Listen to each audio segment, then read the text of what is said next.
Throughout my life, I've always felt something drawing me to Ireland. Perhaps it has something to do with my grandmother being born there, or the fact that I have red hair, or the memorable family holiday we went on when I was little. Whatever the reason may be, I know the thing that always strikes me most when I visit is the quietness of the land.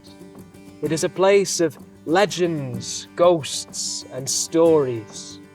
And the story I'm going to tell today starts over 179 years ago in County Mayo, in the west of Ireland. This is the story of Michael Davitt.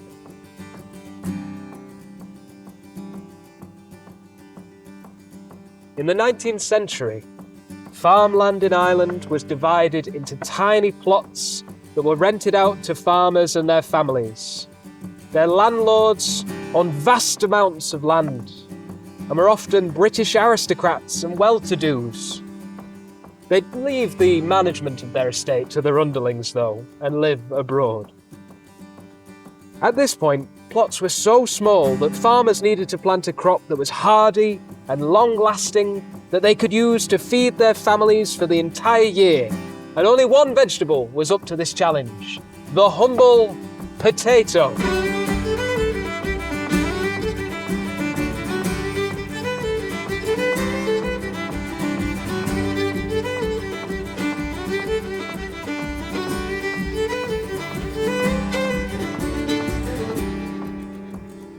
The tenant farmers of County Mayo grew potatoes in their millions, and in the 1840s, 90% of the population of County Mayo relied on the potato for sustenance.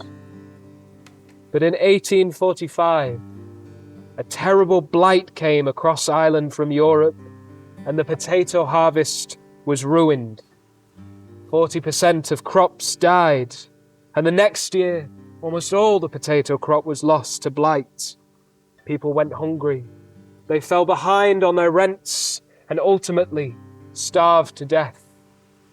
We call this time the Great Famine. 1 million people died and another million emigrated. And County Mayo's population has never recovered to pre-famine levels.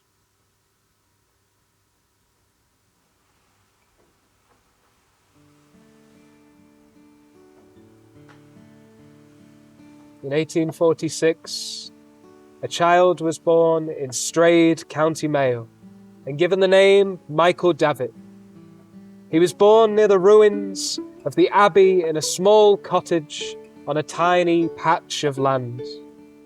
His family grew crops to eat and had some livestock to help them pay their rent. And this, by all accounts, was a happy time in Michael's life. But the challenges caused by the famine led the family to fall behind on their rent, and although Martin Davitt got work as a seasonal labourer in England, by the summer in 1849, he had not earned enough money to pay off the rent they owed. And so by the end of the year, the family was served with an ejectment notice on their property and would be evicted in 1850.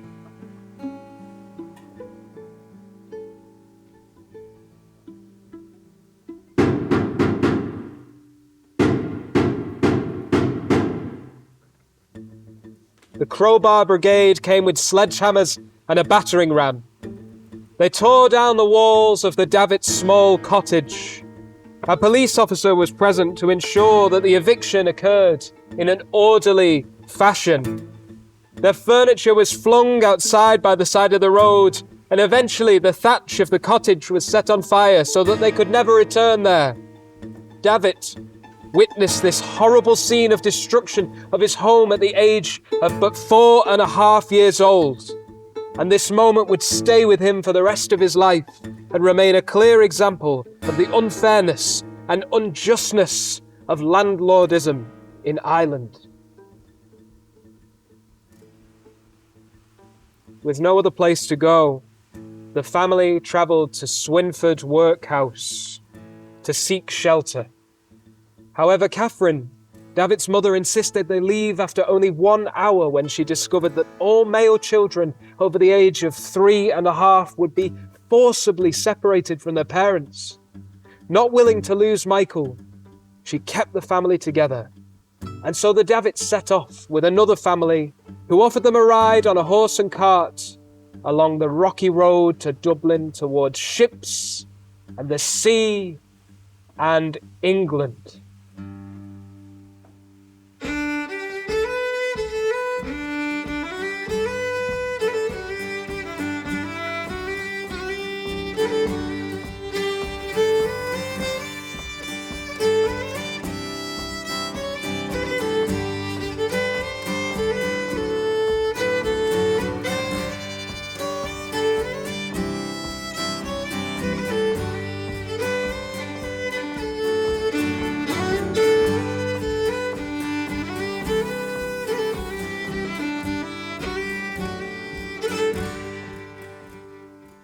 Upon reaching Liverpool, the Davitt family travelled 50 miles on foot to the town of Haslingden in Lancashire.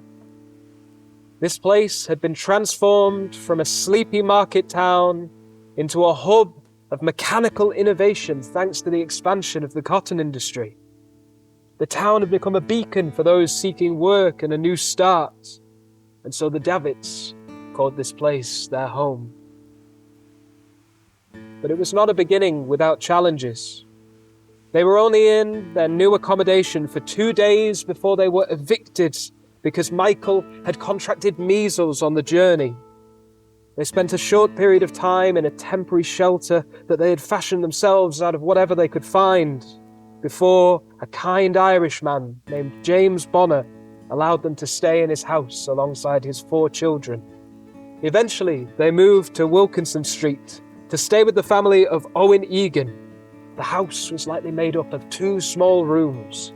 There were 15 people living there.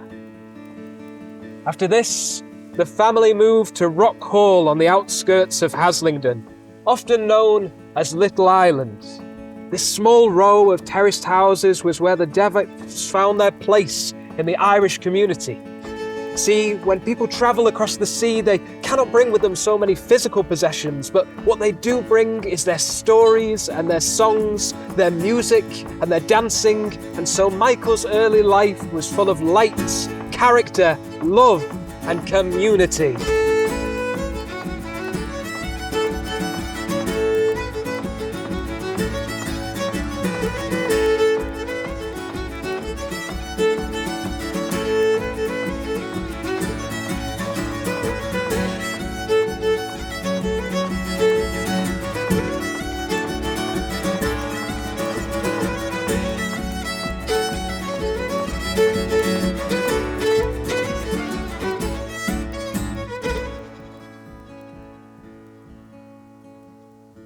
Davitt spent about a year in education at a small Catholic day school on Wilkinson Street. However, by 1855, he had had enough of education and decided at the age of 9 that it was time for him to join the workforce. Davitt had 3 different jobs in 3 different mills from the age of 9 to the age of 11. His first job was as a duffer. He would take full bobbins off the machine and replace them with empty ones. He lied and pretended that he was over 13 so that he could work 60 hours a week. After 4 weeks of back-breaking work, his minder, an older man meant to look after him, said that he had drank all of Michael's wages. He promptly left his first job in the mill.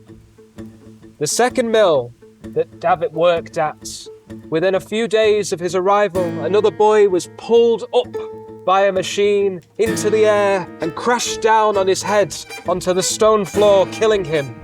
Davitt's parents begged for him to leave, for they feared that something terrible would happen to him too. The third mill that Michael worked at was Stelfox Mill. One day, Davitt was asked to operate a machine usually operated by a much older and taller boy. Something got caught in the cogs of the machine, and Davitt reached in with his right arm in order to unjam the device.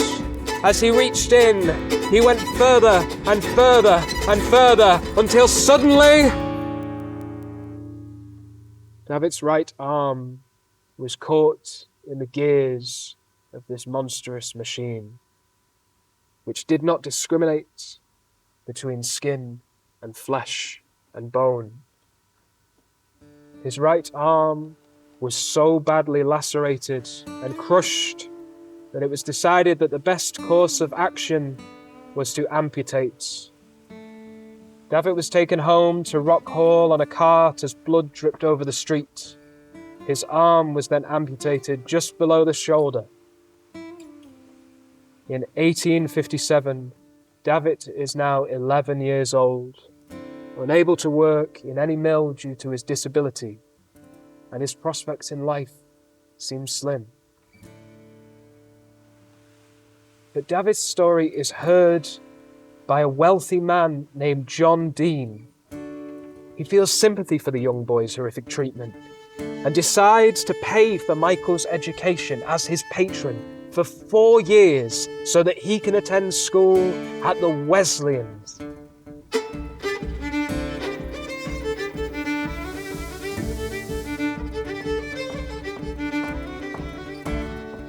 At the Wesleyan school, he's taught by George Poskett. This man was a fantastic influence on Davitt's life as he believed in the idea of secular education. Poskett encouraged the students to see each other simply as scholars and equals within the classroom, regardless of their religious differences. He was an excellent teacher.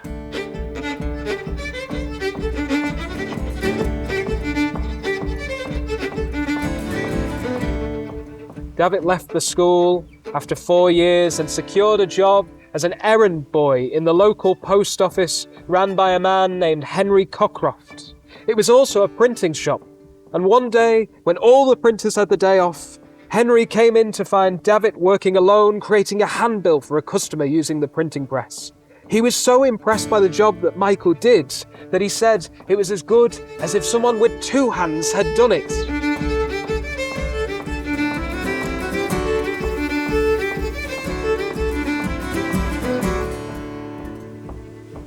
One of the regular customers at the post office was Dr. John Binns. This radical thinker promoted ideas of creating a new mechanics institute in Haslingden. Binns helped raise the funds to build this institute, which was filled with books and newspapers and hosted many radical thinkers. And Davitt and this building had a great influence on his life.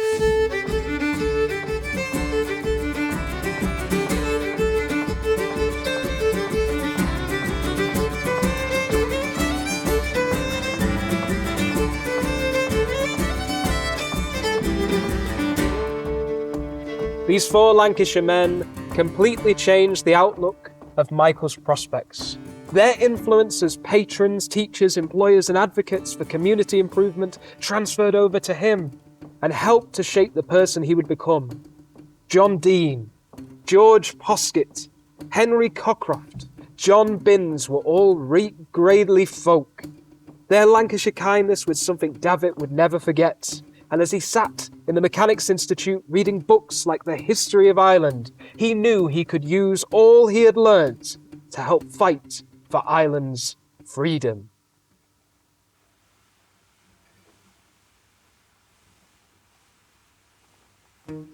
It's now 1867, and the Davitts have moved back to another house in Wilkinson Street. Michael has become a member of the Fenian Brotherhood. The organisation has one goal: to make Ireland free from British rule by any means necessary, including acts of violence. As a rising member of the Fenians, Davitt helps coordinate many aspects of the organisation, and in 1867, Davitt helped stage a daring raid on Chester Castle. The plan is to break into the armoury, steal the guns, and take them back to Ireland.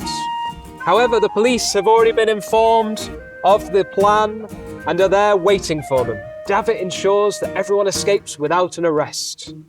In Manchester, the Fenians were also creating disturbances.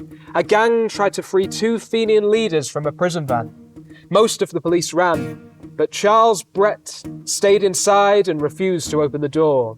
He was shot through a keyhole and died of his injuries. The 3 Fenians that were arrested were later executed for the murder of Sergeant Brett. William Allen, Michael Larkin, and Michael O'Brien would become known as the Manchester Martyrs.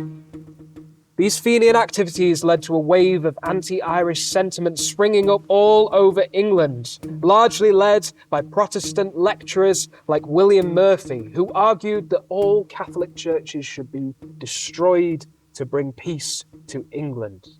A mob, after a Murphyite lecture in Haslingden, descended upon St. Mary's Church. They were heading in the direction, and the only thing that averted them was shots fired over their heads.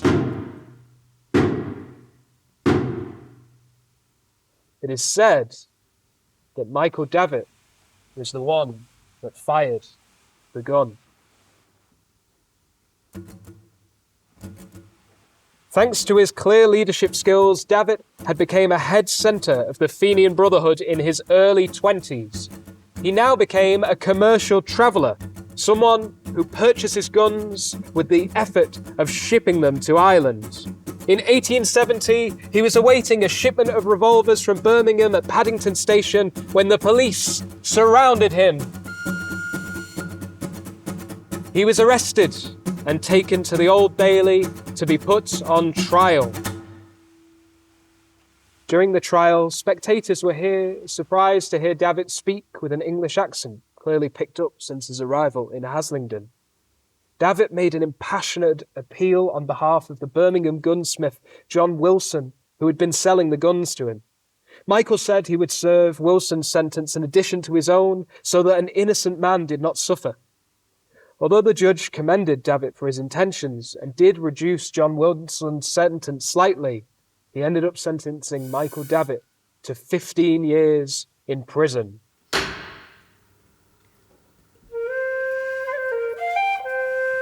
The Victorian system of punishment broke down into 3 stages. The first part of Davitt's sentence was carried out at Millbank Prison, where he was kept in solitary confinement and for 10 hours a day forced to pick oakum. The process of picking oakum involves taking an old piece of rope and pulling its fibres apart to be used for other purposes. It's very difficult to do with 2 hands and nearly impossible with 1. Davitt had to use his teeth to tear apart the rope fibres, and the action of this destroyed his teeth. This would come back to haunt him later on in life. He was then taken to the worst prison in the country, Dartmoor, where he was forced to break rocks until his hands were too blistered to hold a hammer, and pull a cart around a prison yard until the stump bled. He smashed putrefied animal bones into dust to be used as fertiliser and worked in the prison washhouse, turning the handles of enormous wringing machines. His cell was tiny, and it would get so hot in there that sometimes he would have to crawl down on his hands and knees and desperately suck air through a small gap between the bottom of the door and the floor to breathe. The cell was 7 foot high, 7 foot long, and 4 foot wide.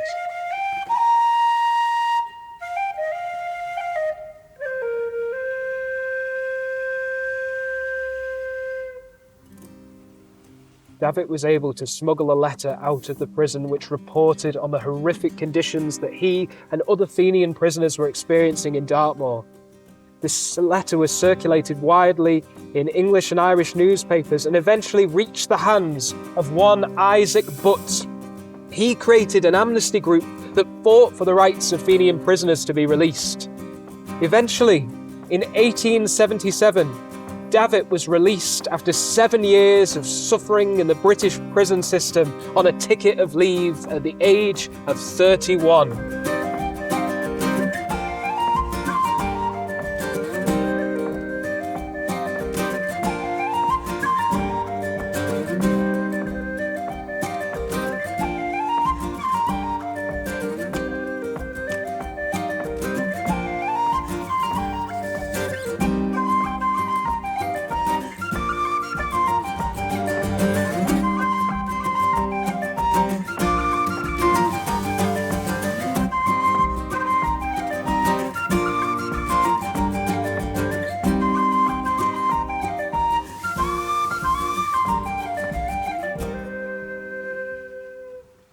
In 1878, Davitt travels to Ireland, and upon his arrival in Dublin, he is greeted by crowds of thousands and hailed as a hero. He travels around the country and tours to County Mayo, where he sees the condition of tenant farmers has not improved. Davitt then begins to collaborate with Charles Stewart Parnell, soon to be MP and future leader of the Irish Parliamentary Party. These two will work together to free Ireland of the scourge of landlordism, and together they begin working towards the solution to the new question raised about land ownership in Ireland.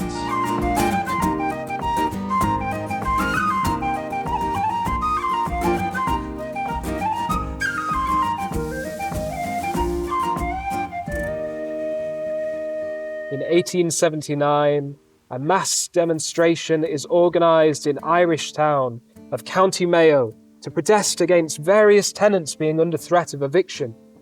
Davitt helps book the speakers for the event and write some of the key calls to action.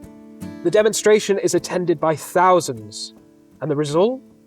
The eviction notices against the tenants are withdrawn, and the rent for all tenants in the area was reduced by 25%.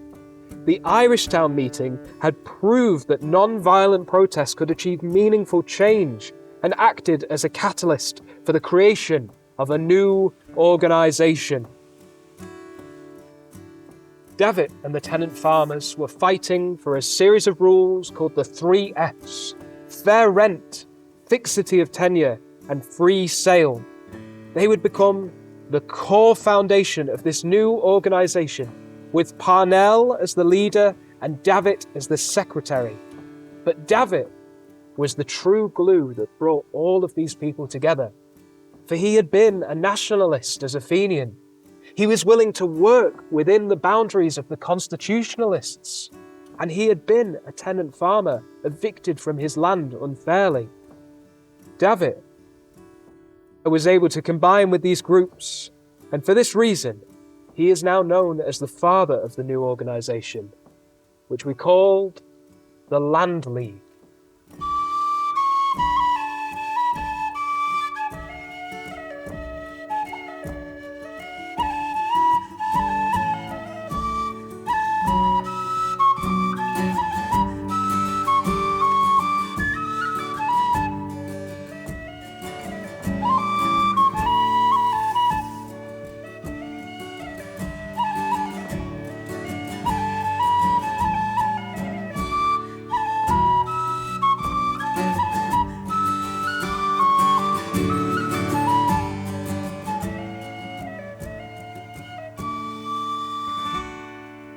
Davitt would go on to speak at many events, including giving a speech on the site of his former home in Strade.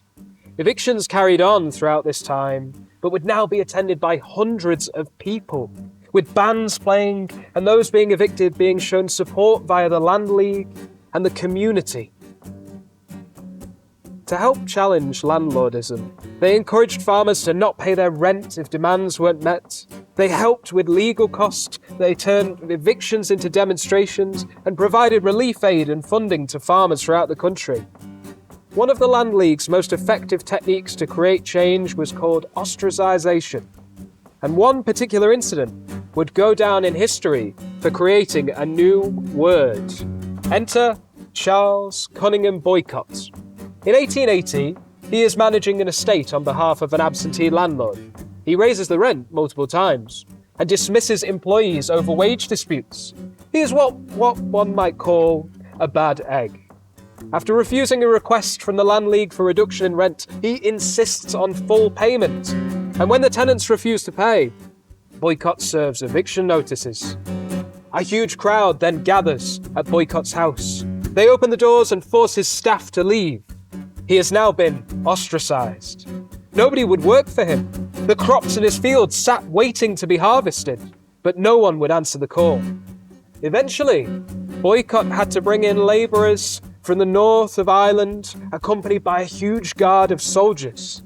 He spent £3,500 harvesting £350 worth of crops. The Land League had showed Boycott the power of being ostracised, and the community and as a consequence, the world gained a new word: boycott. At this point in time, the Land League was so powerful that it was said in the press that if they only minted their own money, they would be in complete control of Ireland. The British realised that their control was crumbling, and so they set out to rein in the Land League. 2 new bills were brought out in 1881. The Coercion Bill meant that the British government could arrest people and hold them without trial if they were suspected of committing illegal activities. Davitt was one of the first Land League members arrested. And over the next few months, 900 members of the Land League were to be arrested and held in prison. From their cells, they issued a no-rent manifesto, telling tenants to not pay their rents until they were released. And this plunged the countryside into chaos. At the same time, the British government introduces the Land Act, which means that tenant farmers throughout Ireland could access the 3 Fs, but only if they were not in rent arrears.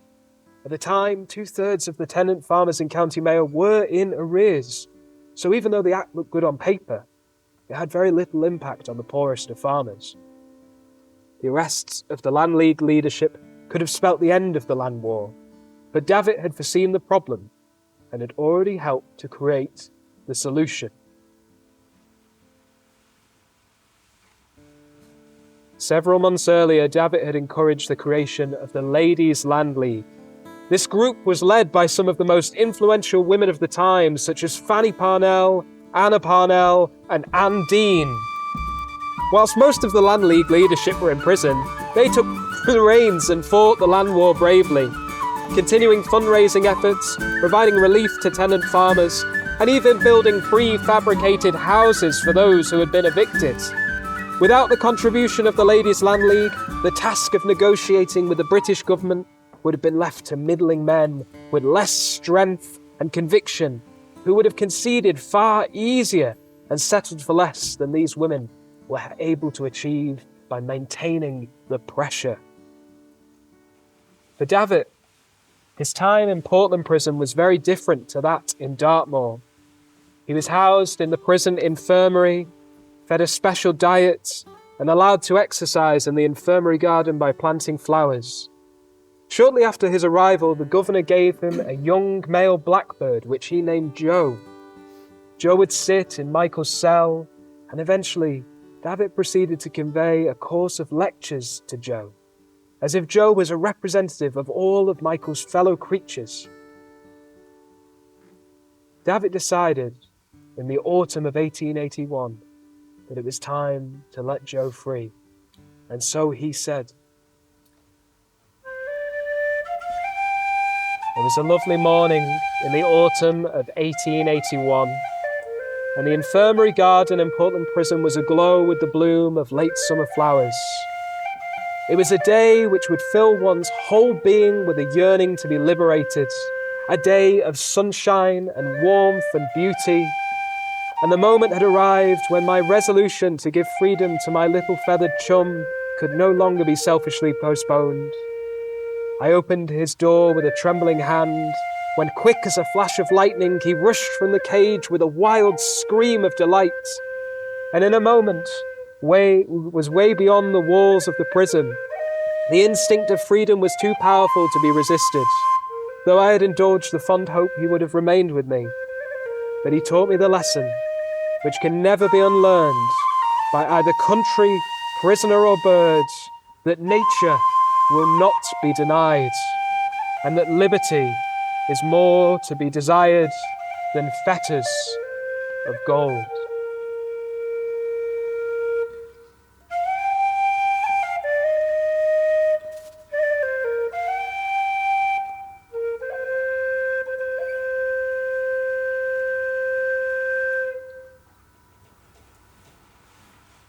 Throughout Ireland, violence continued in the countryside as tenant farmers showed their frustration at the Land League leadership being imprisoned. William Gladstone, the Liberal Party leader and Prime Minister, realised that in order to calm things in Ireland, he would have to release the Land League.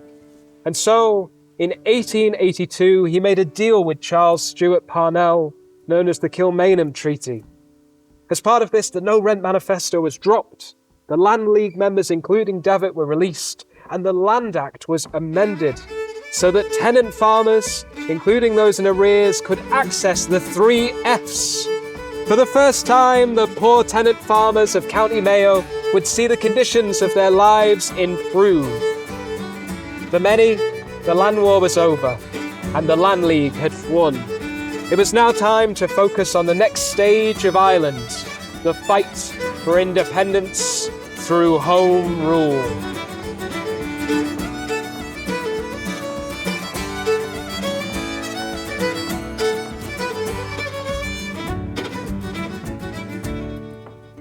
Davitt was released from Portland with a head full of brand new, bold ideas of how to change Ireland.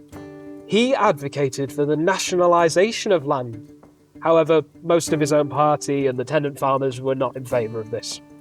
He also advocated for the support of Indian independence, believing it would help Ireland in their cause of home rule.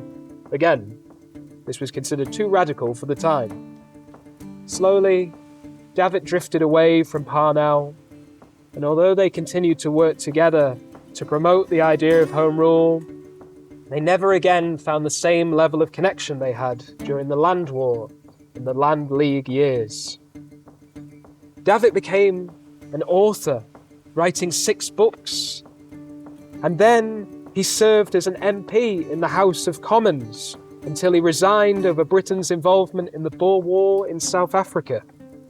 And throughout the 1880s and 1890s, he travelled extensively all over the world. He visited places like Australia, where he campaigned for further prison reform and met indigenous cultures. He travelled to North America,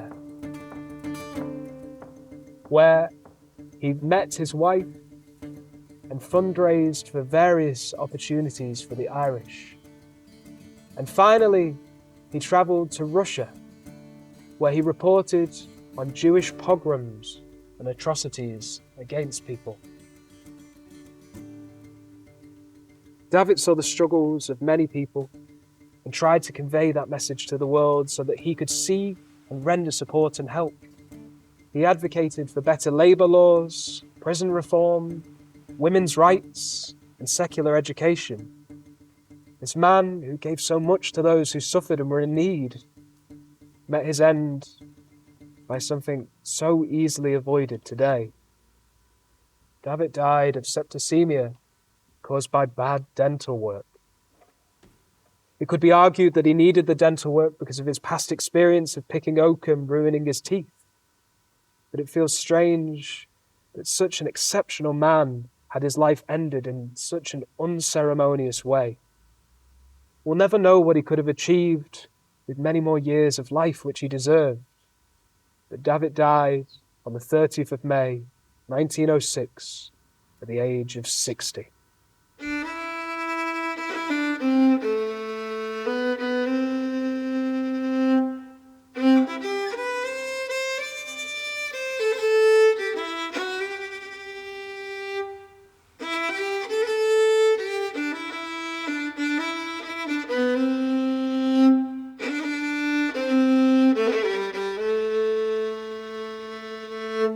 When his body arrived in Dublin, 20,000 mourners came to see him. He had requested a small, simple funeral with no flag upon his coffin.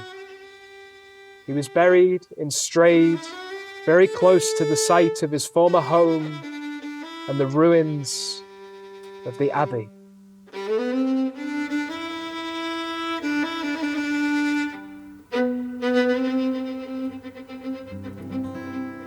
Many years have passed since Michael's time, and the church that he was baptised in is now a museum dedicated to his memory in Strade. And in Haslingden, a memorial stands on the site of his former home in Wilkinson Street, just opposite the Irish Democratic League Club, known by its other name of the Land League, where the community still comes together to share stories, music and dancing. And the Mechanics Institute is now Haslingden Library, where people go to read and learn and grow. And whilst I sat in the local studies room researching for this project, I often thought about Michael sat in that reading room all those years ago, and I think he would have been proud to see this wonderful building still acting as a beacon of entertainment and education to the people of Haslingden. But why should we remember Michael Davitt and his story? Well, this tale could have ended very differently. Davitt himself talked about the little acts of kindness and consideration done to him in the district and how they changed his life. Davitt wasn't born here. He came over the sea fleeing suffering and pain and death in his home country. He faced many adversities, and yet he embraced that kindness shown to him by the Lancashire people and shared it with others all over the world, creating positive change that benefited so many.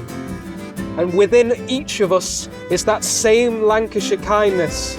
And if we give it freely, who knows what the recipient will achieve? And if we receive it, perhaps we can change the world ourselves. And so we remember Michael Davitt, a son of Ireland, a student of Lancashire, and the father of freedom.